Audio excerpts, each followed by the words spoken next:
The hallways of Westlake Academy always emptied quickly when the final bell rang. Students rushed out in waves, laughing and shouting, excited to be free for the day. But for one girl, 12-year-old Amara, the end of school wasn't the end of her time at Westlake. Every afternoon, she would find a quiet corner to settle in with her books, waiting for her father to finish his work. Mr. Taylor was the school janitor. A quiet, dignified man with kind eyes and strong hands worn rough from years of hard work. He moved through the building like a shadow, mopping floors, fixing broken desks, and emptying trash cans while teachers and students barely noticed him. But Amara noticed everything about her dad, how he never complained, how he greeted everyone with the same respectful nod, whether they acknowledged him or not. "Daddy, can I walk around for a bit?" Amara asked one Tuesday afternoon, bored with her homework. Her father looked up from the drinking fountain he was fixing and smiled. "Just stay where I can find you when it's time to go, sunshine." Amara wandered the halls, peering into empty classrooms. The school felt different when it was quiet, bigger somehow, like it was holding its breath. She paused when she heard something floating through the air, music. Following the sound, she found herself outside the music room, where a handful of students were practicing after school. Through the small window in the door, Amara watched, mesmerized. A girl about her age was playing the violin, her arm moving the bow back and forth while her fingers danced on the strings. The music that came out sounded like someone singing without words, sometimes happy, sometimes sad, but always beautiful. Day after day, Amara returned to that spot outside the music room. She learned to recognize the different instruments, the deep-voiced cello, the playful flute, the bold trumpet. But it was always the violin that made her heart beat faster. There was something about how it could whisper one moment and cry out the next that felt like it was speaking just to her. Back in their small apartment, Amara would practice when her dad wasn't looking.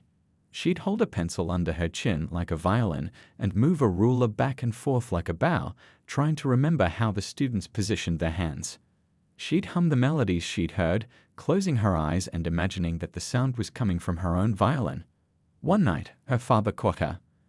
Amara froze, embarrassed, but instead of laughing, he sat down beside her on her bed. "You like the violin, huh?" he asked softly. Amara nodded, looking down at her hands. "I know we can't afford lessons or anything. I was just pretending." Her father was quiet for a long moment. "My mama used to say that before you can do something for real, you have to dream it first." He gently took the pencil from her hand. "So you keep on dreaming, sunshine." What neither of them said out loud was how far beyond their reach those dreams seemed. Westlake Academy wasn't just any school, it was where the wealthy families in town sent their children. Mr. Taylor had fought hard to get the janitor job there because the district paid better than most, and it meant Amara could attend as part of his employment benefits. But they both knew that instrument rentals, private lessons, and all the extras that came with being in the orchestra were luxuries they couldn't even consider. Still, Amara kept watching. She noticed how the students held their bows, how they positioned their fingers, the way they tucked the violins under their chins. She started borrowing books about music from the library, teaching herself to read notes. At night, she'd fall asleep imagining the feeling of strings beneath her fingers and the sound of music that she made herself fill in a quiet room. She never imagined that anyone was paying attention to her, the quiet janitor's daughter who blended into the background almost as well as her father did. She never thought that her secret dreams would become known to others, let alone change her life forever. Spring came to Westlake Academy, bringing with it the excitement of the annual talent show. Colorful posters appeared on walls announcing auditions, and the hallways buzzed with students discussing what they would perform. Amara read each poster carefully during her after-school wanderings, something tugging at her heart as she imagined being on that stage. In the teacher's lounge, Mrs. Brooks, the music teacher, sat with a cup of tea and a stack of audition forms. The school principal, Dr. Wilson, joined her, glancing over her shoulder at the list. "Same faces as every year," Dr. Wilson said with a sigh. "The board's been pushing for more diversity in our school events." Mrs. Brooks tapped her pen against the table. "Well, we can only work with the students who sign up. It's not my fault if certain groups don't participate." Just then, Amara's father walked in quietly to empty the trash bins. The teachers barely acknowledged him with a brief nod before continuing their conversation as if he weren't there. "What about that girl who's always lurking around the music room?" asked Ms. Chen, the young art teacher who had just entered. "The janitor's daughter. I've seen her watching the orchestra practice." Mrs. Brooks raised an eyebrow. "You can't be serious. She's not even in the music program." "Wouldn't that be something, though?" Dr. Wilson chuckled. "We could certainly check a box with her participation."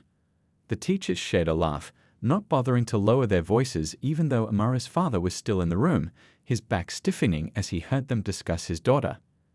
The next day, as Amara sat on a bench near the main office waiting for her father, Mrs. Brooks and Dr. Wilson walked by. They stopped when they spotted her. "You're Mr. Taylor's daughter, aren't you?" Dr. Wilson asked with an overly bright smile that didn't reach his eyes. Amara nodded, suddenly feeling small under their attention. "We're having auditions for the talent show next week," Mrs. Brooks said. "Why don't you try out? We're looking to include everyone this year." Amara's heart skipped a beat. "Me? But I'm not in any of the arts programs." "Oh, that doesn't matter," Dr. Wilson waved his hand dismissively. "It's about giving everyone a chance to shine." Mrs. Brooks leaned down. "Can you do anything special, dear? Sing? Dance? Play an instrument?" Something about their smiles made Amara uneasy, but the opportunity was too tempting to pass up. Before she could think better of it, she answered, "I'd like to try playing the violin." The two teachers exchanged glances, their smiles widening. "The violin? How ambitious," Mrs. Brooks said. "It's quite a difficult instrument, you know. Takes years of practice." "I've been watching," Amara said quietly. "I think I could learn." "Well then, by all means," Dr. Wilson said. "Auditions are next Tuesday at 3:30 in the auditorium. We'll put you down for violin." As they walked away, Amara could hear them whispering and laughing. Only then did she realize what she had done, or what they had tricked her into doing. She had no violin. She had never even held one. They were setting her up to fail. When her father found her later, she was fighting back tears. "What's wrong, sunshine?" he asked, kneeling beside her. "I did something really stupid, Daddy," she whispered, and told him about the audition. As she spoke, she saw something change in her father's eyes. A flash of anger quickly replaced by determination. "They think they're being funny," he said quietly. "They think people like us don't belong in their spotlight." "I should just not show up," Amara said, wiping her eyes. Her father shook his head slowly. "No, that's what they expect. That's what they want." He took her small hands in his weathered ones. "If you want to play that violin, then we're going to find a way for you to play that violin." "What, how?" "We can't afford." "Let me worry about that," he said. "You just need to decide if this is something you really want to do." Amara thought about the beautiful music she'd heard, about the smirking faces of the teachers who thought she would never show up, or worse, would show up and embarrass herself. She thought about her father, who worked so hard and was treated like he was invisible. "I want to try," she said finally. "I really do." Her father nodded, a small smile warming his face. "Then that's what matters. We'll figure out the rest together." As they walked home that evening, Amara didn't know that her father was already calculating what he could sell, what extra shifts he could pick up, how he could possibly get his daughter a violin in less than a week. That night, after Amara went to bed, Mr. Taylor sat at their small kitchen table with a pen and paper. He wrote down everything they might be able to sell or pawn: his old watch, the small TV in the living room, maybe even his grandmother's china that he'd kept stored away for years.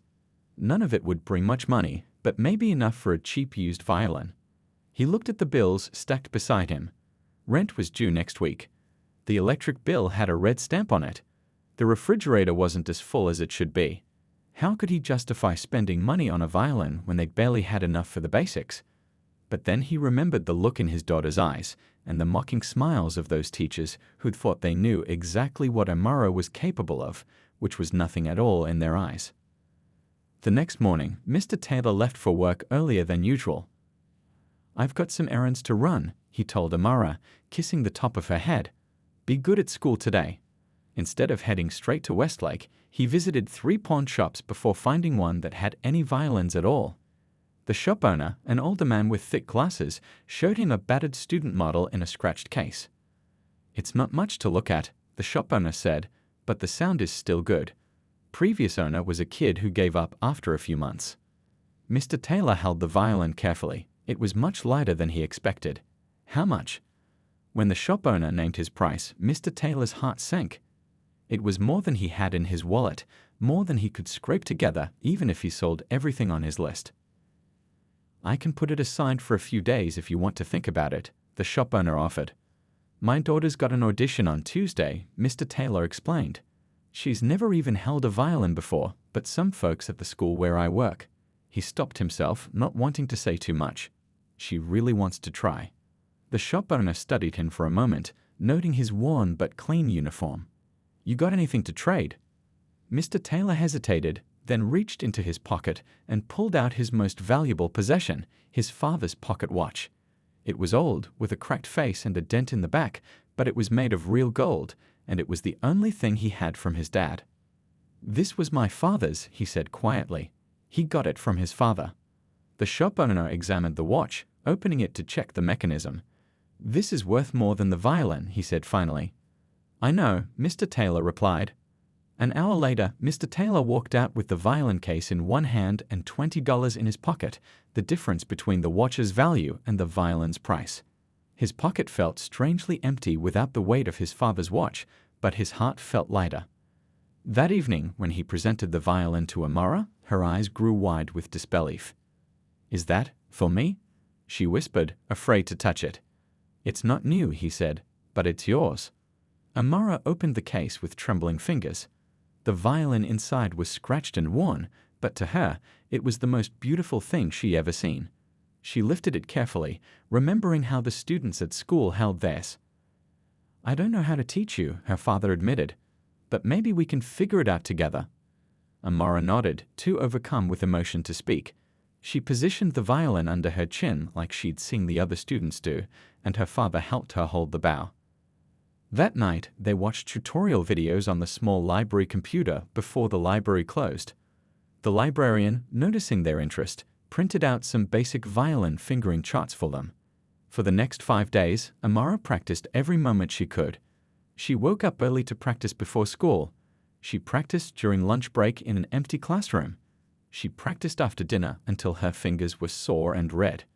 The sounds she made at first were screechy and painful, nothing like the beautiful music she'd heard from the orchestra room. Neighbors in their apartment building complained about the noise, so she practiced in the bathroom, with the shower running to muffle the sound. Her father watched her determination with a mixture of pride and worry. "Maybe we should tell them you need more time," he suggested on Sunday night when he saw her struggling with a difficult section. Amara shook her head. "No. I'm going to do this," she said, her jaw set stubbornly. "I'm going to show up." On Monday afternoon, just one day before the audition, Amara finally managed to play a simple tune from beginning to end without making any major mistakes. It wasn't perfect, not even close, but it was recognizable. Her father listened from the doorway, tears in his eyes that he quickly wiped away before she could see them. The music was simple, but the fact that she had taught herself to play anything at all in less than a week was nothing short of amazing. "What do you think, Daddy?" she asked, lowering the violin. "I think," he said softly, "that no matter what happens tomorrow, I'm already so proud of you I could burst." Tuesday afternoon arrived too quickly. The school hallways were buzzing with excitement as students headed to the auditorium for the talent show auditions. Amara sat on a bench outside, clutching her violin case so tightly her knuckles turned white. Her stomach felt like it was filled with butterflies, angry, nervous butterflies that wouldn't settle down. "What if they laugh at me?" she whispered when her father found her during his break. Mr. Taylor knelt in front of her and straightened the collar of her best shirt, a simple blue button-up that she had carefully ironed that morning. "Then they laugh," he said softly. "But that won't change who you are or what you've already accomplished." He gently touched the violin case. "1 week ago, you'd never held this instrument. Look at you now." Amara nodded, drawing strength from her father's calm confidence. "Will you be there?" "I've got to finish my rounds, but I'll slip in the back as soon as I can," he promised. "You just keep your eyes on the music, not on them." Inside the auditorium, teachers and a few students sat scattered throughout the first few rows. Mrs. Brooks, the music teacher, sat at a table in the center with a clipboard. Dr. Wilson sat beside her, along with Ms. Chen, the art teacher who had actually looked guilty when Amara had walked past her earlier. Next up, called Mrs. Brooks, checking her list, Amara Taylor. She said the name like she was surprised Amara had actually shown up. The small group of teachers and student committee members looked up with interest. Amara could hear whispering and see smirks being exchanged. Dr. Wilson leaned over to say something to Mrs. Brooks, and they both chuckled behind their hands. Amara took a deep breath and walked onto the stage, her heart hammering so loudly she was sure everyone could hear it. The stage felt enormous, the lights too bright, the silence too heavy. She placed her music sheet on the stand that had been left there, though she barely needed it now after practicing the same piece over and over. "What will you be playing for us today?" Mrs. Brooks asked, her pen poised over the clipboard, a hint of amusement in her voice. "Amazing Grace," Amara said, her voice coming out smaller than she intended. It was the simplest piece she could learn in such a short time, but even that had been a challenge. "How appropriate," Dr. Wilson said, not quite hiding his smirk. "Whenever you're ready, although we do have many other students waiting." Amara took the violin from its case. She could feel her hands shaking as she tucked it under her chin. Someone in the audience whispered something, followed by muffled laughter. She looked out and saw several students watching with curious expressions, a few teachers with barely concealed smiles of anticipation, anticipating her failure, she knew. Then she saw movement at the back of the auditorium. Her father had slipped in and was standing by the door, still in his work uniform. He gave her a small nod of encouragement. Amara closed her eyes for a moment, took a deep breath, and lifted the bow. She remembered everything she had practiced, how to hold her wrist, how much pressure to apply, where to place her fingers. The first note quavered slightly but rang true. The second followed, smoother than the first. By the third note, Amara found herself forgetting the audience, forgetting the teachers who had set her up to fail. Instead, she remembered why she had fallen in love with the violin in the first place, the way it could sing, the way it could speak without words. Her playing wasn't perfect. Some notes wavered, and once or twice her fingers slipped.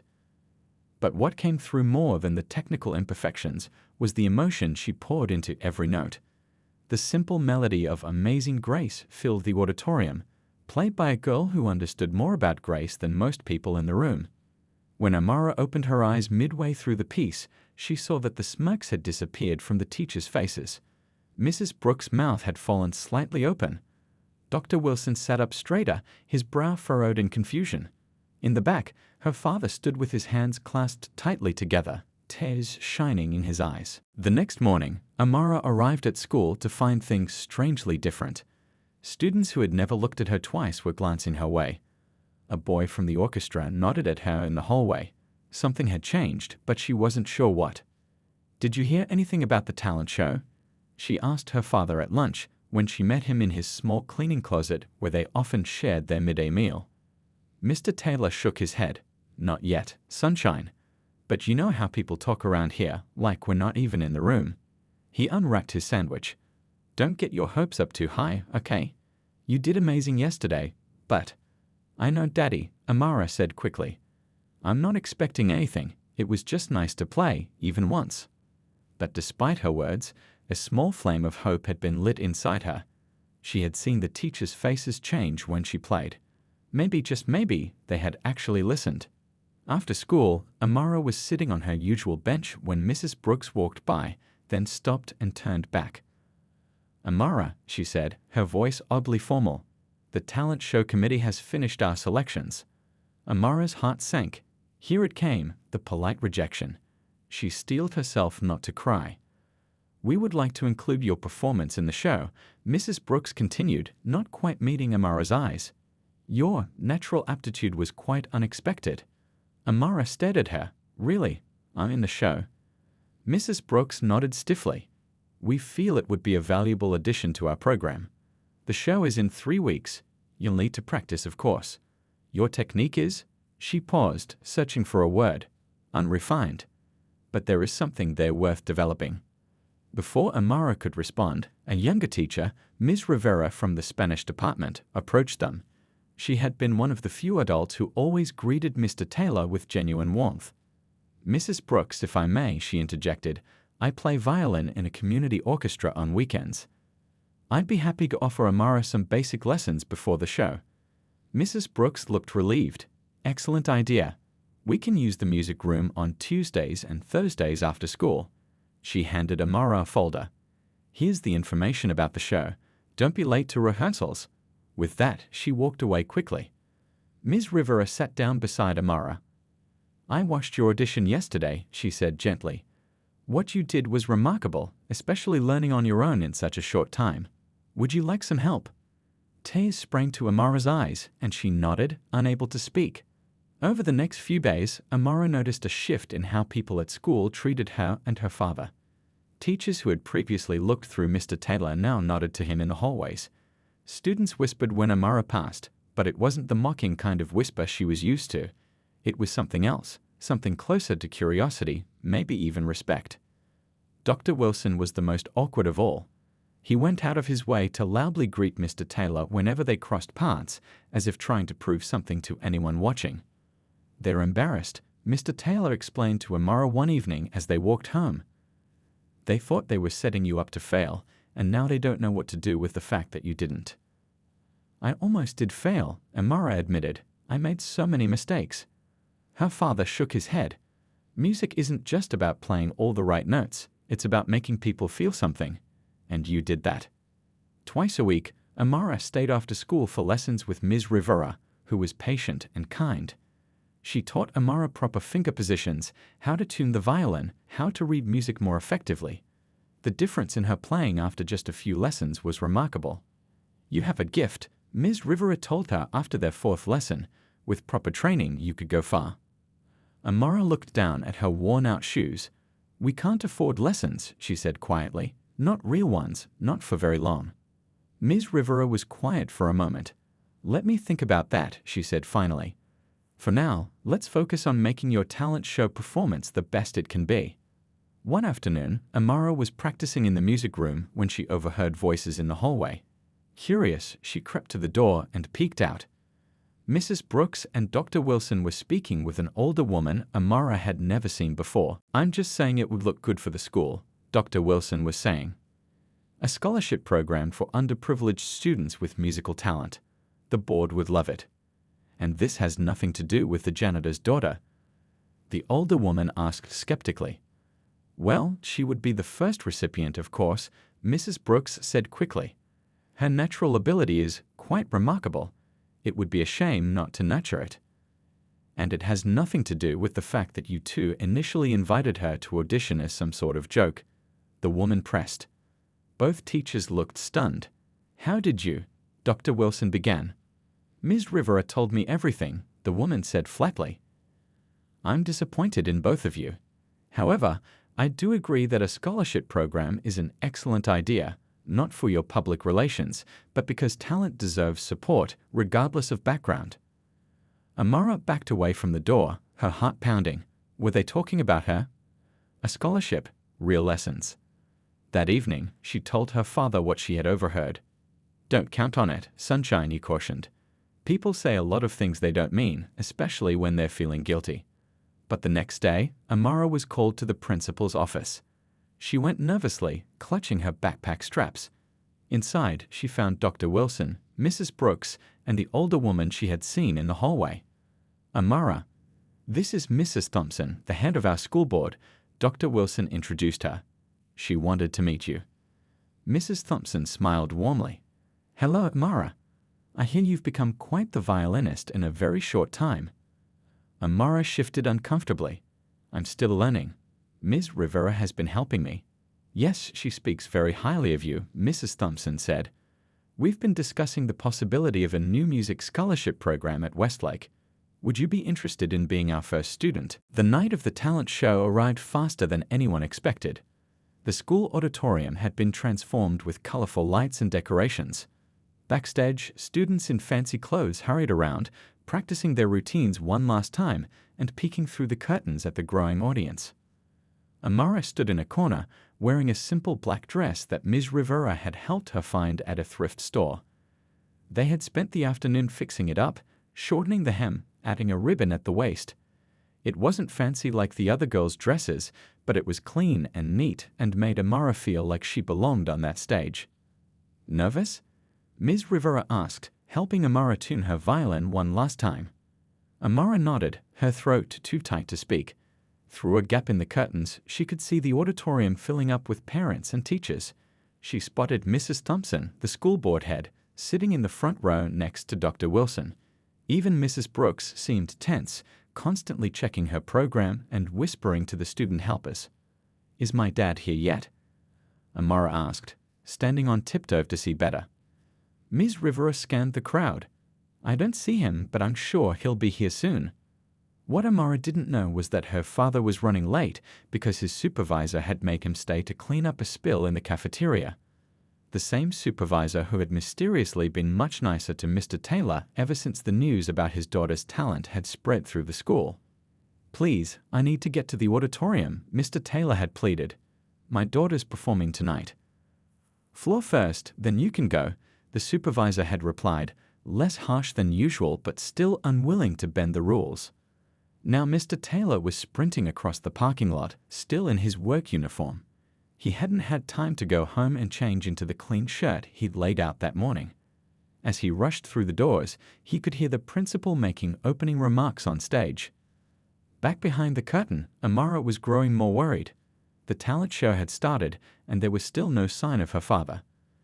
2 acts had already performed, a boy with a magic show and a group of girls doing a dance routine. "Amara Taylor, you're up after the piano piece," a student helper informed her. Amara's hands trembled as she lifted her violin. "I can't do this if my dad's not here," she whispered to Ms. Rivera. "Yes, you can," Ms. Rivera said firmly. "He would want you to play even if he's running late." On stage, a girl was finishing a complicated piano piece. The audience applauded as she bowed and exited on the opposite side from where Amara waited. "Next up," announced Dr. Wilson, "we'd have Amara Taylor playing the violin." The spotlight hit the center of the stage as Amara walked out. The audience seemed enormous from where she stood, hundreds of faces looking up at her.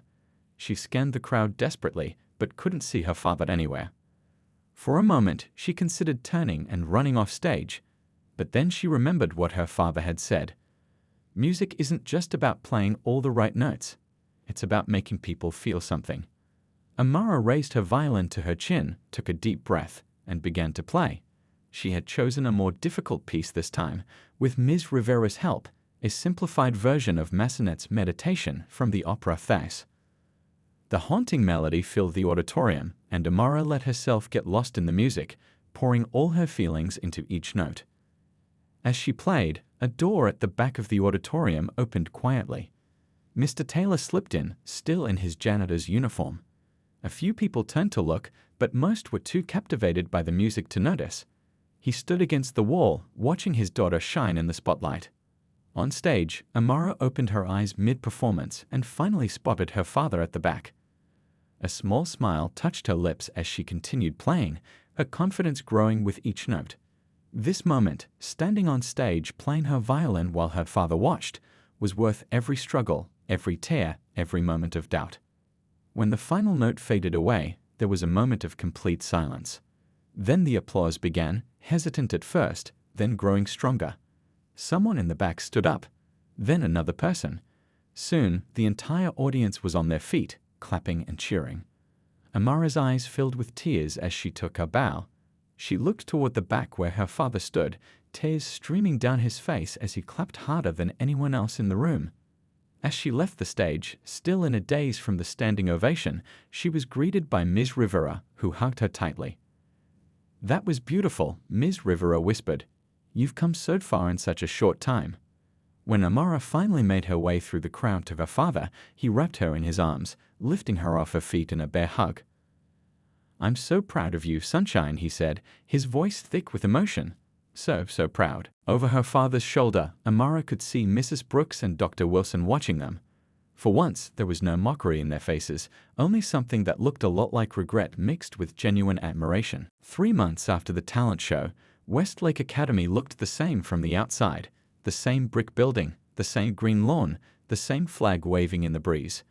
But inside, small changes were happening that added up to something much bigger. Amara no longer sat alone during lunch. Other students from the orchestra invited her to their table, curious about her quick progress and eager to share tips. The music room door was always open to her now, not just for her twice-weekly lessons with Ms. Rivera, but any time she wanted to practice. "Have you seen Mr. Taylor's daughter play recently?" Teachers would ask each other in the lounge. "She's improving so quickly with those scholarship lessons." The music scholarship had become official, with funding for Amara's lessons, a better violin, and even summer music camp. Mrs. Thompson had made sure of that, pushing through the paperwork with remarkable speed. But more importantly, the scholarship would be available to other students in the future, students who might otherwise never have the chance to discover their talents. Mr. Taylor noticed changes too. His supervisor had offered him a promotion to head of maintenance with better pay and regular hours. Some teachers who had once walked past him without a word now stopped to chat about Amara's progress. Not everyone had changed. There were still those who looked through him rather than at him, but it was a start. One Tuesday afternoon, Amara was practicing in the music room when Mrs. Brooks stopped in the doorway to listen. "You've improved dramatically," she said when Amara finished. It wasn't exactly a warm compliment, but coming from Mrs. Brooks, it meant something. Amara nodded. "Thank you for including me in the talent show," she said politely. Mrs. Brooks hesitated, then stepped into the room. "I owe you an apology, Amara. What Dr. Wilson and I did, suggesting you audition, it wasn't." She trailed off, clearly uncomfortable. "It wasn't meant to give me a chance." Amara finished for her. "I know." Mrs. Brooks looked down at her hands. "No, it wasn't, and I'm sorry for that." She met Amara's eyes. "But I'm glad you proved us wrong." After Mrs. Brooks left, Amara packed up her violin thoughtfully. She wasn't sure if she was ready to forgive the teachers for what they'd done, but she appreciated the apology. It was another small change in a growing list. That evening, as Amara and her father walked home, they passed the community center where a poster caught their eye. "Youth Orchestra Auditions, this Saturday." "Do you want to try?" Mr. Taylor asked. Amara bit her lip. "What if I'm not good enough yet?" "Then you'll know what to work on for next time," he said, "but you won't know unless you try." On Saturday morning, they arrived at the community center early. The waiting room was filled with kids from different schools, many with expensive instruments and parents who looked like they belonged in concert halls themselves. Amara clutched her violin case nervously. Maybe this was a mistake, she whispered to her father. "Your talent isn't a mistake," he replied firmly. "Remember how far you've come." When her name was called, Amara walked into the audition room with her head held high. 3 adults sat behind a table, their faces neutral as she introduced herself and the piece she would play. The room was silent as she began. This time, there was no hesitation in her playing, no fear of judgment. In the months since the talent show, she had practiced every day, pouring her heart into learning, improving, growing. The music flowed from her violin like water, clear, beautiful, and true. Afterward, one of the judges smiled. "That was lovely," she said warmly. "Where did you study?" "I just started learning a few months ago," Amara admitted. "My dad got me my first violin, and now I have a scholarship at school." The judges exchanged surprised glances. "A few months?" one repeated. "That's remarkable progress." 2 weeks later, a letter arrived confirming Amara's acceptance into the youth orchestra, not in the beginner section as she had expected, but in the intermediate group. It was unheard of for someone with so little experience, the letter explained, but her exceptional talent and dedication had impressed the judges. Mr. Taylor hung the letter on their refrigerator with pride. "See what happens when people actually take the time to listen," he said, hugging Amara close. "I wouldn't be here without you, Daddy," she said. "You believed in me first." As the seasons changed, Amara's story spread beyond Westlake Academy. Local newspapers wrote about the janitor's daughter who had gone from never touching a violin to playing in the youth orchestra in less than a year. Other schools started their own music scholarship programs. Students who might never have considered music began to explore instruments, inspired by the girl who had turned a cruel joke into an opportunity. And whenever anyone asked Amara about her remarkable journey, she always began with the same words. "My father taught me that talent is nothing without courage. And sometimes the people who expect you to fail are the ones who need most to see you succeed."